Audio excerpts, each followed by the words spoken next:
Bienvenidos a Archivos Aether. Les mando un saludo gigantesco a todos ustedes. Les habla Pascal. Hoy conversamos con el escritor y filósofo de la ciencia Norberto Salinas o Nilas Solano.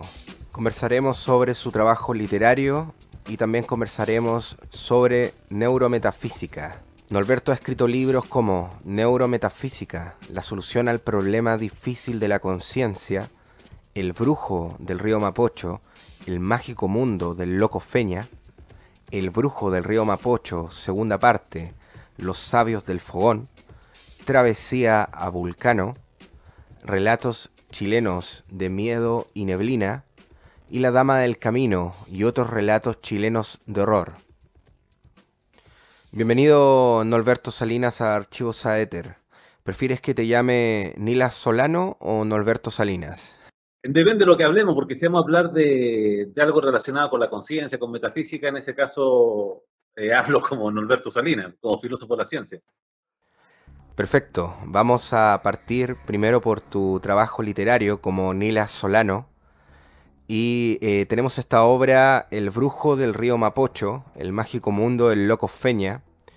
Tú mencionas que esta obra trata de una recopilación de hechos que son verídicos, experiencias que tú tuviste en el año 1997 y 1998, pero que también mezclas estas vivencias con hechos de ficción o realismo mágico. Desde ese punto de vista, ¿hasta qué punto o a qué nivel este libro cuenta experiencias reales o de ficción? ¿Qué experiencias, por ejemplo, serían reales? ¿O qué experiencias, por ejemplo, que están dentro del libro están mezcladas con elementos de ficción o realismo mágico? Eso es algo que yo, en mi calidad de escritor, me lo reservo. Y también por una mínima protección de la identidad, aunque a encontrar a Feña es un tipo terriblemente refaloso, pero de todas maneras fue como un acuerdo. ¿Qué es lo que es básicamente la creatividad narrativa? Que tú para una serie de experiencias, ¿no es cierto?, que ocurren en la realidad, tú la puedas reflejar en un texto ameno de ser leído, ordenado, catalogado por experiencia, tú te das ciertas licencias, ¿me entiendes? En cuanto a los diálogos, cómo ocurrieron las situaciones, y generando como un increciendo según el tipo de capítulo y el efecto que tú quieres lograr. Entonces, en ese sentido, claro, siempre hay una construcción, uno como escritor la hace, ¿entiendes? Pero en beneficio más que nada de mantener el interés por la lectura. Pero qué cosas son de ahí creación o qué cosas son absolutamente reales es algo que yo dejo en suspenso al lector, porque justamente mi idea es que se encuentre sentado entre dos sillas. ¿Qué será real? ¿Qué será ficción? Entonces que se quede con esa duda. Yo, a diferencia de otros escritores que dicen, mira, esto es todo real, y que después se ha demostrado que no era así. No, yo digo, mira, no, acá en el fondo tú eres el árbitro de acuerdo a tu propia sensibilidad de lo que tú vas a considerar que puede ser cierto o puede ser una ficción. Incluso hay muchas cosas fantásticas que son absolutamente reales, que tú probablemente pensarías, no, esto no ocurrió, y lo más probable es que eso sí ocurrió. Y cosas que son de carácter más trivial, en el fondo no tienen mayor importancia, pero yo la adapté para los requerimientos de la obra. Perfecto, Linas. Por ejemplo, esto de generar este misterio o dejar la incógnita, ¿por qué lo haces? ¿Es un recurso literario con un carácter efectista, por ejemplo? ¿O para hacer pensar a las personas y que puedan cuestionarse algunas cosas?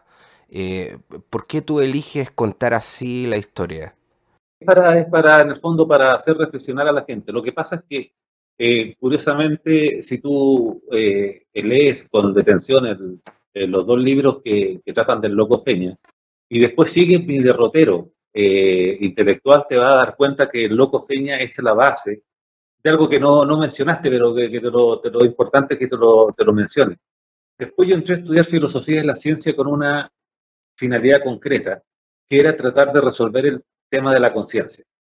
Y de hecho, si tú buscas en Amazon, vas a encontrar un libro de Norberto Salinas que se llama Neurometafísica, la explicación del problema difícil de la conciencia. Y cuando tú empieces a ver ese libro, que es en el fondo nada más que la transcripción de mi tesis académica en la Universidad de Santiago, está lleno de citas del loco Feña. Porque en el fondo lo que yo aprendí con estas personas fueron la base, el fundamento de la teoría de la conciencia, que yo es lo que estoy trabajando hoy en día, que se llama neurometafísica. Entonces tú ahí vas a ver una ligazón de hechos. Entonces, de cómo en esta doble personalidad que tengo como Nila Solano, yo cuento mi propia historia, y sobre todo lo relevante, eso son las enseñanzas que Feña va dando, y que van dando también su grupo de amigos, y que todo ello contribuye de alguna manera a mi propio camino, que es la neurometafísica. Claro, súper. Tú mencionas que el loco Feña, el brujo, el loco Feña, tiene un parecido a Don Juan Matus de Carlos Castaneda. Esto en Claro, qué... mira, lo que Sí. pasa es que cuando la gente pregunta, bueno, ¿de qué trata tu libro, El Brujo del Río Mapocho? Mira, ¿alguna vez leíste la obra de Castaneda con su famoso mentor Don Juan? Bueno, Feña es parecido a Don Juan, nunca tan fantástico, ni con las potencialidades que se le atribuían a Don Juan, que supuestamente era un brujo, que después con el análisis histórico todo se demostró que todo fue una fantástica ficción casi total de Castaneda. Castaneda lo que hizo, recogió, tuvo la genialidad de reunir diferentes fuentes, tanto filosóficas, místicas, y también de algo que conoció del chamanismo mexicano, y construyó un personaje extraordinario. Esa es mi conclusión final, después de haber estado metido también investigando en los caminos de Castaneda. Entonces es muy diferente, es parecido pero es diferente. Yo diría que lo más parecido son los diálogos, esa suerte de, de diálogo aristotélico que se va produciendo obviamente entre yo, que soy un aprendiz de un conocimiento extraño, y Feña y sus amigos, que por lo demás tienen algo muy similar a Don Juan, y que es la característica que yo me doy cuenta que tienen los verdaderos maestros. Son unos tipos terriblemente buenos para joder. O sea, un maestro que tú vas a encontrar un tipo que se viste de toga blanca, que pone los ojos blancos, no, eso, y te cobran caro, no. Eso te doy por sentado que son falsos. Los verdaderos maestros son personas que tú no podrías distinguir en la calle, justamente esa es su gracia. Sino que sencillamente cuando ellos te enseñan y te hacen experimentar cosas, ahí tú te das cuenta de la calidad que estas personas tienen y del tremendo control que tienen sobre sí mismos. Pero si hay una característica común en todo, es como lo burlescos que son. Porque en el fondo están todo el rato riéndote de tus errores, de tus empaquetamientos, de tus trancas, pero que en el fondo es con una finalidad positiva, que en el fondo es liberarte para... Y después con los años tú lo entiendes, y es más, lo agradecen mucho. Claro. Y por ejemplo, de este brujo Feña, de este personaje, eh, ¿qué es lo que tú aprendiste con él, con tu experiencia con él? Es lo que pasa es que la brujería de la que habla Feña eh, no es... no es como te puedo decir una brujería tipo mago Merlín o cosas así, sino que son prácticas destinadas a mejorar la percepción. Eso fue lo que básicamente Feña enseñaba. Y claro, cuando tú aprendes a percibir el mundo como realmente es, te cambia. O sea, es una cosa bien curiosa. Tú sigues siendo el mismo, pero sigues viendo las mismas cosas, pero a la vez con otro tipo de comprensión. ¿Y qué es lo que fue lo que Feña insistió mucho en enseñarme a mí? Que el universo es personal, que el universo es una cosa, como decía él, el universo es una cuestión personal. Esas son sus palabras precisas. Es el desafío de un solo individuo frente a la inmensidad de lo desconocido. Y yo lo que hago en mi tesis neurometafísica fue llevar a la academia, y basado en la neurociencia, algo que Feña me enseñó, y que curiosamente es algo que todos sabemos, pero a todos se nos olvida. O sea, ¿qué es lo que te trato de decir? Feña me decía, mira, la vida, el ser humano es un lector de un libro escrito en primera persona. nosotros experimentamos el mundo en primera persona. Sin embargo, tenemos una fijación hipnótica con creernos que podemos experimentar como si fuéramos dioses, como si fuéramos relatores en tercera persona, como que fuéramos relatores históricos de nosotros mismos. Y eso es un error. Cada persona es un universo personal y no tiene ninguna forma de acceder al universo de otro.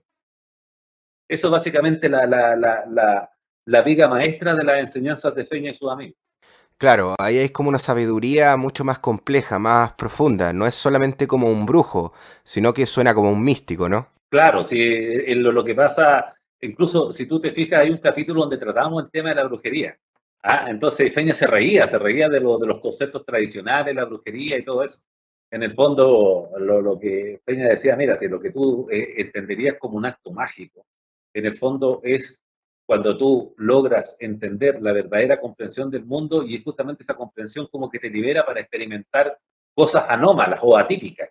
Pero incluso hay una parte, no sé si tú leíste completo el libro, pero Feña es uno de los pocos maestros que eran capaces de hacer rituales de iniciación, no de iniciación, no es la palabra correcta, llamémosle rituales para obtener realidad acrecentada mediante el uso de la cannabis. Mire, Es eso una cosa súper rara. Ya yo nunca he vuelto a conocer personas que sean capaces de hacer rituales de marihuana, porque la marihuana, que se ha prostituido tanto, o sea, ya se ha prostituido tanto que prácticamente piensa que el tabaco es, todavía en algunos pueblos amazónicos se utiliza como un elemento mágico que puede provocar estado de conciencia, pero nosotros lo vulgarizamos tanto como los cigarros, que ya prácticamente para nosotros su único efecto es el placer que te provoca la nicotina. Con la marihuana está ocurriendo un fenómeno similar. Se está transformando en un artículo de recreación, con la vieja excusa de que no, de que alivia dolores para gente que está con problemas, etcétera, etcétera. Pero la verdad es que la marihuana es un enteógeno muy poderoso. Con Feña le llamaba el genio verde, porque la marihuana tiene esa misma característica que tiene el peyote o que tiene la ayahuasca o que tiene el San Pedro, que tiene una cierta inteligencia que te puede guiar. Entonces yo tuve la suerte de experimentar rituales para acrecentar la conciencia y experimentar otro estado de realidad mediante la marihuana, algo que ningún volado de Chile sería capaz de reproducir. ¿Podríamos profundizar en esta experiencia ritualística con el brujo, con el loco Feña? Como tú bien dices, precisamente la cannabis y otros psicodélicos, otras plantas de poder que se le llaman el chamanismo, se utiliza solamente de una manera recreativa para pasar el rato y se olvida las capacidades que tiene para ampliar los límites de la percepción y por lo tanto de la conciencia. ¿Nos podrías contar acerca de esa experiencia? Mira, lo que básicamente se hacía, en primer lugar, era, yo no recuerdo exactamente cómo lo preparaban, ¿ah? Porque yo fui un experimentador, pero no llegué al punto de yo transformarme en un creador de eso, aparte que no era mi camino. Entonces, lo primer lugar era una cannabis de muy buena calidad. No es común. De partida eso, no sé si tú alguna vez te ha tocado la posibilidad de fumar pitos recreacionalmente, te das cuenta que hay tremendas diferencias entre los diferentes tipos de marihuana, el minuto en que se cosechó, el tiempo que se secó, entonces tiene una serie de importancias. Pero lo que era relevante era como el ambiente en círculo que nos poníamos así como los indios, tiene un aspecto circular, y todos íbamos como consumiendo del mismo elemento. Y ahí, obviamente, bajo ciertas respiraciones, ciertas concentraciones, o sea, era como, imagínate como que fuera a hacer una sesión de yoga, pero que parte de la sesión de yoga consiste en aspirar, y bajo ciertas condiciones de respiración especial para que el efecto fuera muy intenso. Entonces, una cosa que yo sí lo he dicho y que me miran raro, y digo, oye, si tú con la cannabis puedes tener, entre comillas, le vamos a llamarle entre comillas, alucinaciones, pero no son alucinaciones en realidad, son visiones extraordinarias. Con la marihuana, o sea, imagínate que alguien diga eso de por la marihuana, si la marihuana cuando más te pega, te fijas, te quedas pegado, De hecho, ese efecto de quedarse pegado que tú todavía puedes experimentar con la marihuana es un viejo resabio de la capacidad de focalización a la que te podía llevar. Pero esa capacidad de focalización tiene que ser administrada por alguien que sepa. En el fondo, Feña y sus amigos eran como especies de chamanes también. Chamanes expertos en el uso Claro. de O la sea, cannabis. no es para cualquier persona, digamos. Hay personas que le hace mal. No, no, yo diría que a nadie le puede hacer mal en realidad si es que tú lo haces en el contexto de un ritual. Es lo mismo que pasa con la ayahuasca, que fue tan desprestigiada, ¿no es cierto?, por el tema de Antares de la Luz y toda la cosa. Y no, la ayahuasca también es un aliado, digamos, un enteógeno. Es bonito el término, porque es el término técnico de la marihuana y de la ayahuasca, de San Pedro, se llaman enteógenos, que significa plantas que tienen dentro una inteligencia que nace, como una existencia, como un ser que nace, una conciencia que nace, y que esa tú la puedes experimentar y sentir mediante el proceso de consumir.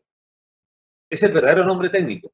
Entonces, por eso que para mí, ver una persona eh, fumar marihuana por recreación es una herejía, o sea, es como ver como para un católico beato, sería ver a una persona comer hostias con mermelada. O sea, es en serio. Siempre pongo esa misma analogía porque así de grave es. Yo cuando veo que la gente puta prostituye la cannabis, y lo que es peor, porque por el mismo hecho que la prostituyen, la cannabis los vuelve rígidos, los vuelve duros, pierden la sensibilidad para poder experimentar lo que realmente te tiene que entregar. Y además te cobra.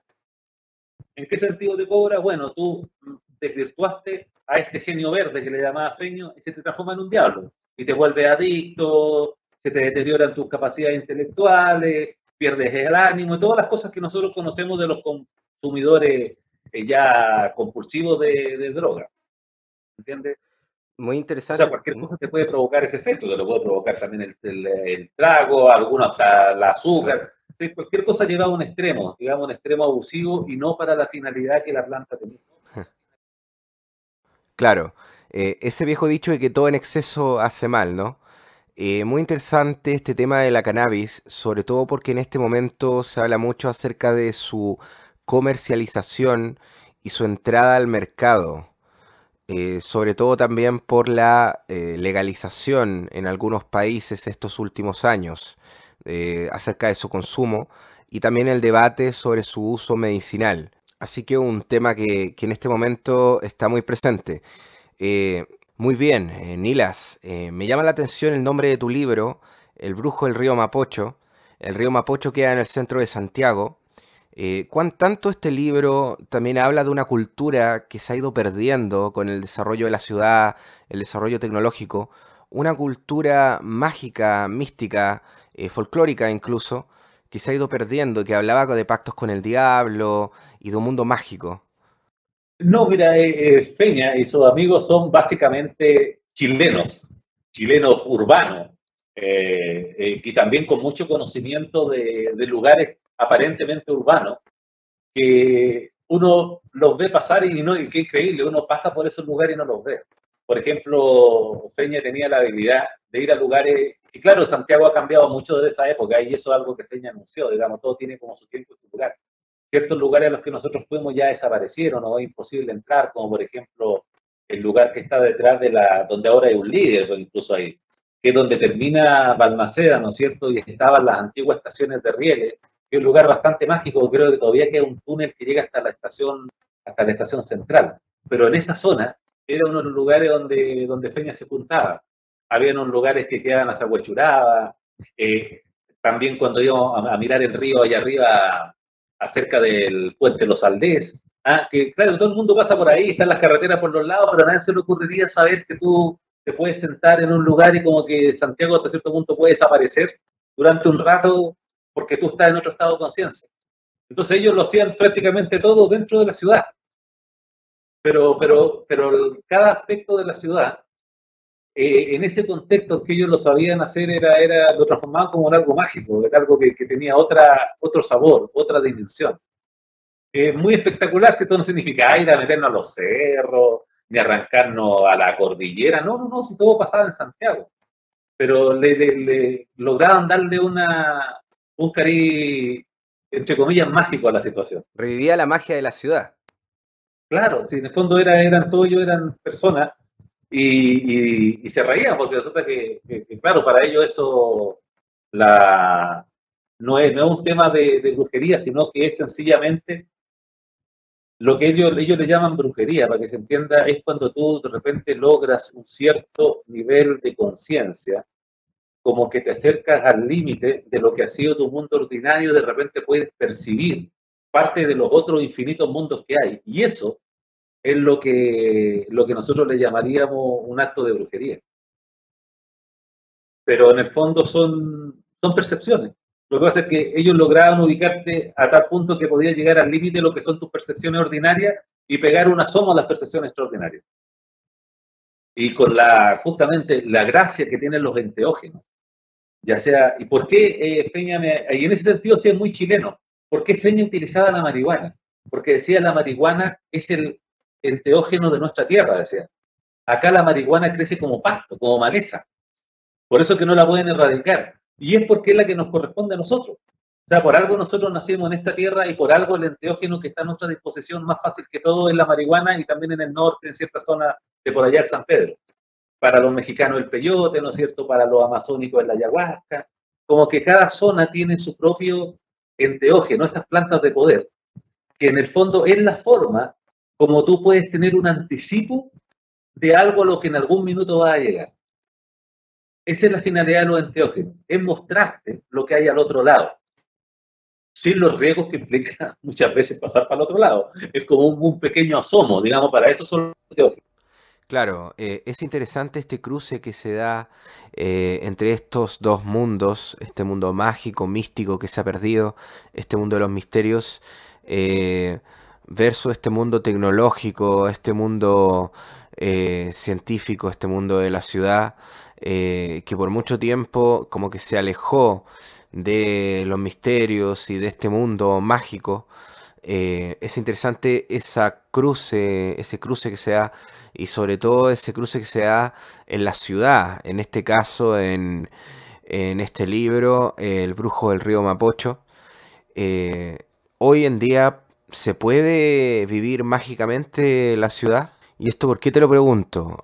Hoy en día todos quieren emigrar de la ciudad, quieren y conectarse con algo más trascendente en sus vidas.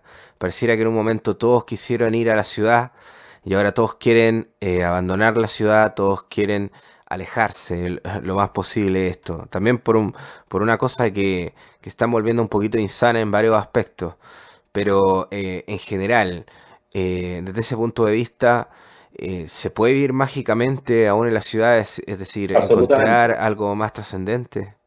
¿Cuál sería tu opinión? Si en el fondo, mira, todos los lugares dan lo mismo. Si en el fondo es cómo estés tú, eh, que con tu nivel de sensibilidad y la gracia, que eso sí es algo que no se puede terminar. Yo tuve muchos guías, muchos maestros chantas en mi vida, en diferentes instituciones, incluso cuando yo conocí a Feña y después conocí a su grupo, yo seguí viendo porque era un poco mi camino de buscar, de conocer para después explicar, que es lo que yo trato de hacer en el libro Travesía Vulcano. Pero cuando tú te encuentras con personas que tienen ciertas condiciones especiales, en ese caso son ellos, hasta cierto punto, los que te guían y te dicen, mira, si cualquier lugar puede tener magia, si todo depende de cómo tú cambies tu switch para visualizarlo. O sea, por ejemplo, te digo, el lugar del Parque de los Reyes es extraordinario. Extraordinario, o sea, ahí vivimos muchas cosas con Peña y sus amigos, ¿entiendes? Como te decía, la estación Mapocho, todavía ciertos sectores que quedan hacia la zona norte, y sin irte de la ciudad, el Cerro Santa Lucía, el San Cristóbal, o sea, calles incluso. Hay ciertos lugares que son bastante mágicos en Santiago, que eso no ven los libros, que son callejones incluso. Santiago tiene mucha magia y no porque sea Santiago, en general las ciudades grandes tienen sus lugares que son como lugares mágicos. No es necesario que tú te vayas a un retiro, no, eso, incluso yo diría que más te autoengañas que lo que te ayuda en realidad.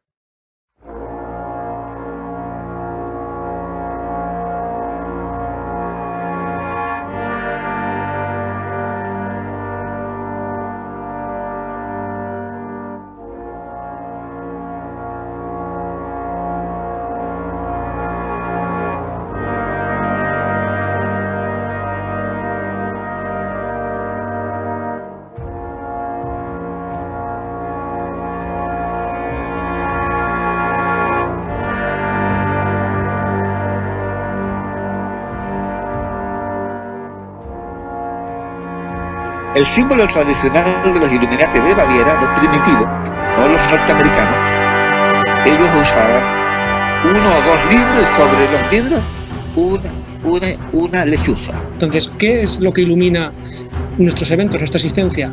La conciencia. A mí me gusta más llamarle percepción. No sé por qué, me gusta más esa palabra. Como decía ese viejo dicho literario, hay más cosas en el cielo y en la tierra de la que imagina tu filosofía. Claro. Es un viejo dicho. Shakespeare. Un poco como eso. Así es parte de la política de intoxicación informativa. O sea, a partir de que la nave se estrelló en Roswell. Me enseñaba cosas. Una de las cosas que me enseñaba es que no existe la muerte, que todo está vivo, que todo vive.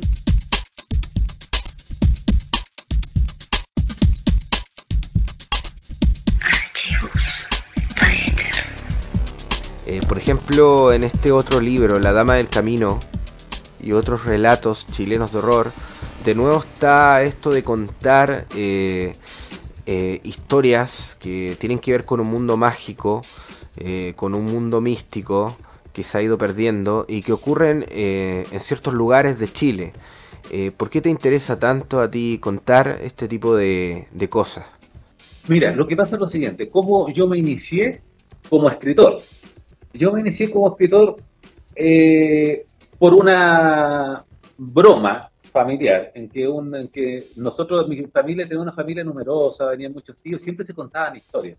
Entonces una oportunidad a mí se me ocurrió, y lamentablemente ese cuento lo perdí, que fue el primero que hice, que fue una experiencia que le ocurrió a mi hermana por andar haciendo tonteras, llamando al diablo, haciendo estas cosas del vaso y la ouija, que le pasó cuando era niña, le pasó en la escuela.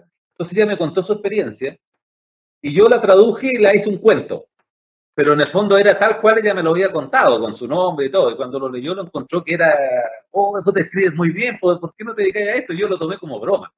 Y de ahí poco a poco empecé a escribir, hasta que de repente terminaba un cuento y se lo mandaba a mi hermana mayor, que es muy buena lectora. Decía, oh, te quedó bien, bien. Y así empecé. Pero todos los cuentos que yo hice siempre fueron en base a cosas que la gente contó. Entonces, después lo que yo seguí fue, yo escuché tantos relatos, todavía tengo muchos pendientes, que lo que hacía ese relato que me contaron mantenía como más o menos el núcleo del hecho fantástico, por llamarlo así, el hecho misterioso, y yo en torno a eso después reconstruía, ¿no es cierto?, los diálogos y todo para que se transformara en un cuento. Pero casi todos mis cuentos, que en mayor o menor medida, yo diría que todos, tienen una base real de algo que ocurrió. Esa es la esencia de lo que yo escribo. Sí. No, es muy raro yo creo que no he hecho ningún cuento de todos los que yo he escrito que no tenga relación con algo que sí pasó, aunque sea de manera muy tangencial. ¿Entiendes? Por ejemplo, en este libro, el último que hice, creo que es La Dama del Camino. A ver, La Dama del Camino. Sí, ahí donde va el cuento, ¿cómo se llama? La danza de la fogata, algo así. Creo que ese era el nombre. De una persona que incluso soy yo el que lo cuenta. Que llegan a un lugar donde había un extraño cementerio. En un lugar que se llama Los Muertos, en la zona norte de Chile. Ese relato, por ejemplo, gran parte de lo que yo describo ahí es absolutamente real. Y que obviamente yo lo cambié de lugar por cuidarlo, que no lo vayan a destruir y toda esa historia. Y en base a eso después yo construí una historia. Pero todos los cuentos que tú tienes, de alguna forma, se refieren a algo real. Ya sea a un lugar que es real o a una historia que es real en determinado lugar. Esa es la gracia. Archivos. Claro. Por ejemplo, cambiar los nombres a los lugares o crear personajes de novelas en base a personas que son reales, es generalmente un recurso literario. ¿Tú por qué cambias los nombres de los lugares, por ejemplo? No, cuando he cambiado los lugares, básicamente es por protección de los lugares, para que no se vaya la gente a meter allá. No es por una cuestión literaria, no, sino que es más que nada de protección. Por ejemplo, este cuento que se llama El baile de los condenados, creo que ese era el nombre. La danza de los condenados es un lugar maravilloso, entonces, y muy misterioso, entonces yo no quiero que describirlo exactamente donde está para que la gente vaya a destruirlo. Ese es el problema. Tiene Entonces algo yo iniciático ahí. Tiene algo iniciático, hermético. No, no tanto como eso, sino que es una cuestión que si lo quieres de conservación hasta arqueológica. Es una cosa, yo he tenido la suerte de estar en lugares raros y me doy dando cuenta con mucha pena que el avance, Chile curiosamente no crece tanto en población, pero sí crece en depredación de lugares. Todo se va volviendo como, pucha, todo lo van cerrando, lo van cercando, ciertos lugares van desapareciendo, aparecen carreteras, entonces como que cierta magia que tenían ciertos lugares de Chile se va perdiendo cada vez más. Es como un signo de los tiempos. Una de las razones, entonces, por lo tanto, yo creo, de que usted escribe sobre esto es porque también para rescatar un poco este pensamiento, Exacto. ¿no? Sí. Exactamente, o sea, rescatar yo, como te digo, mira, si esto, lo que yo hago como Nila Solano es lo que harías tú, si estuviéramos en un bar, terminamos de hablar de política, terminamos de pelar a los venezolanos, a los gringos, terminamos de hablar de fútbol y de repente pucha, empieza la conversa y de repente digo, ¿sabes qué?